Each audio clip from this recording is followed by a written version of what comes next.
সুগন্ধা নদীর বুক চিরে দুপাশে গড়ে ওঠা বসতির ২০টি ইউনিয়ন ও ২টি পৌরসভা নিয়ে গঠিত সংসদীয় আসন ঝালকাঠি ২।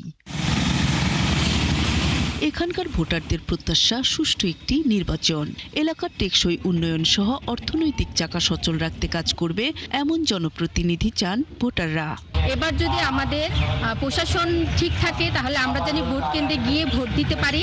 সরকার যদি সুস্থ নির্বাচন আয়োজন করে আমরা পরিবার পরিজন নিয়ে সবাই ভোট কেন্দ্রে যাবো ইনশাআল্লাহ। আমার মনে হয় মানুষ ব্যাপকভাবে ভোট কেন্দ্রে উপস্থিত হবে। তারা বলছেন পরিবেশ ভালো হলে কেন্দ্রে যাবে নারীরাও। আশা করি এবার নির্বাচনটা সুষ্ঠু হবে।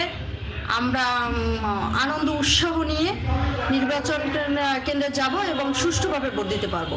প্রশাসন দিয়ে নিরাপত্তা নিশ্চিত করতে পারে তাইলে সবাই আমরা ভোট কেন্দ্রে অংশগ্রহণ করব। এদিকে দলীয় নেতারা বলছেন এখানকার মানুষ বিগত ১৫ বছরের অভিযোগপূর্ণ নির্বাচন থেকে বেরিয়ে সুষ্ঠু নিরপেক্ষ নির্বাচন চায়। বাংলাদেশের মানুষ ভোটদানের জন্য উন্মুখ হয়ে আছে।